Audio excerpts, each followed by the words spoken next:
नमस्कार, मैं हूँ शिवानी और हम देख रहे हैं एथिक्स। जो हमारा एथिक्स का 70 डेज़ का चैलेंज है, उसमें आज हम डे 42 वाला क्वेश्चन डिस्कस करने वाले हैं। तो क्वेश्चन ये है, analyse John Rawls concept of social justice in the Indian context. मतलब इंडियन कंटेक्स्ट में हमें जॉन रावल्स का जो कंसेप्ट है सोशल जस्टिस, उसको देखना है। तो मैंने यहाँ पे इंट्रोडक्शन में बताया है कि John Rawls does not discuss general ethics but examine a particular aspect of ethics namely justice. मतलब उन्होंने जनरल एथिक्स के बारे में इतना ज़्यादा डिस्कस नहीं किया है, बट उन्होंने जस्टिस के बारे में बताया है। John Rawls concept of social justice gives emphasis to fairness. मतलब इनका जो एम्फेसिस है इनके सोशल जस्टिस का, वो फेयरनेस के ऊपर है। और इसका मतलब क्या है, it must be fair to all. मतलब सबके लिए फेयर होना चाहिए। To the most talented as well as the most disadvantage section. मतलब जो ज़्यादा टैलेंटेड है उनके लिए भी, और जो डिसएडवांटेज सेक्शन वाले हैं उनके लिए भी इक्वल ही फेयर जस्टिस होना चाहिए। तो ये हमने इंट्रोडक्शन में लिखा। और फिर अब देखते हैं कि क्वेश्चन की डिमांड क्या है, कि मतलब हमें इंडियन कंटेक्स्ट में इनका सोशल जस्टिस देखना है। तो यहाँ पे मैंने फर्स्ट इसमें लिखा है कि principle of equality and liberty, जो कि मतलब इनका कहना है कि सबको, मतलब हर एक पर्सन को इक्वल राइट होना चाहिए। और मतलब system of liberty for all, सबके लिए लिबर्टी भी होनी चाहिए। तो फिर हम देखते कि इंडियन कंटेक्स्ट, मतलब हमारा जो कॉन्स्टिट्यूशन है, उसने भी हमें गारंटी दी है कि fundamental rights like freedoms, life and liberty, ये भी हमारे फंडामेंटल राइट में इंक्लूडेड है। तो सेकंड हम देखते हैं कि हमारे इंडियन कंटेक्स्ट में सोशल एंड इकोनॉमिक इनइक्वालिटीज़ को कम करने के लिए हमने हमारे यहाँ पे इंडियन कॉन्स्टिट्यूशन में DPSP में भी आर्टिकल 38 मेंशन है। तो फिर हम कैसे कर रहे हैं, जैसे कि इंडियन कंटेक्स्ट में देखा जाए तो जैसे कि हमने रिजर्वेशन दिया है SC ST OBC, जो भी मतलब ये बैकवर्ड क्लासेस है, वीकर सेक्शंस, मतलब बैकवर्ड क्लासेस में आते हैं, तो इनको मतलब जॉब में रिजर्वेशन देके हम इनको अपलिफ्ट कर रहे हैं।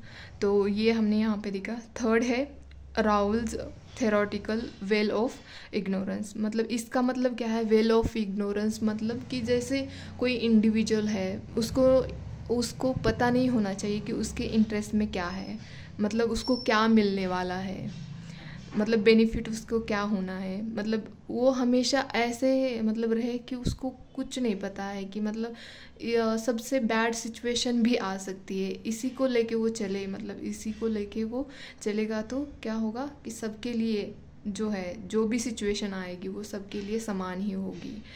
तो इसको कैसे देखेंगे हम इंडियन कंटेक्स्ट में, जैसे कि इसका रिजल्ट क्या आएगा कि इक्वल राइट होंगे, लिबर्टीज़ होगी, एजुकेशन सबको इक्वल मिलेगा, एम्प्लॉयमेंट सबके लिए, जो एम्प्लॉयमेंट की अपॉर्चुनिटी होती है वो सबके लिए समान ही होगी।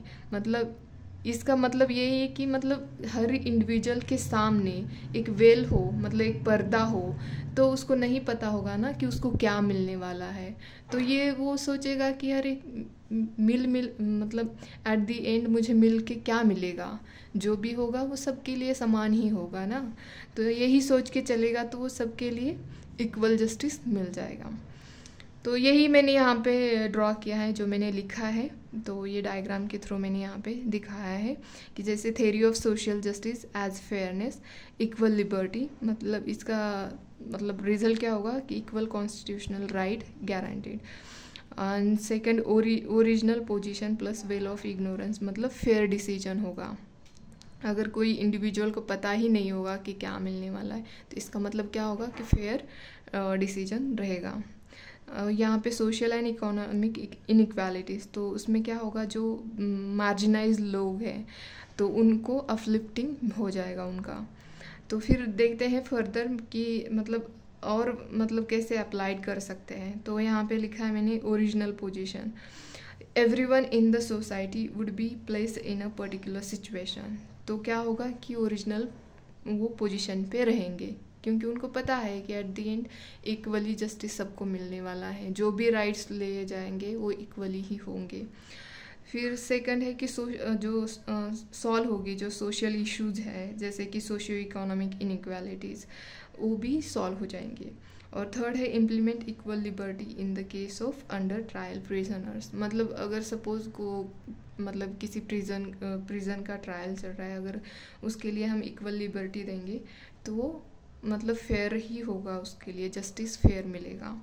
तो लास्ट में मैंने कंक्लूड किया है कि hence concept of social justice finds application in Indian context. देखो ये जो जॉन रावल्स का जो थेरी है सोशल जस्टिस, ये आपको ना 11 के पॉलिटिकल साइंस में मिल जाएगी, एक सोशल जस्टिस चैप्टर है उसमें मिल जाएगी।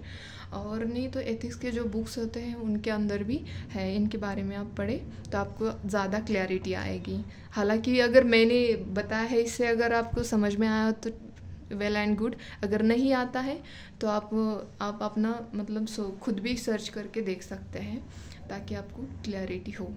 सो आज का डिस्कशन यही ख़त्म हो जाता है। धन्यवाद।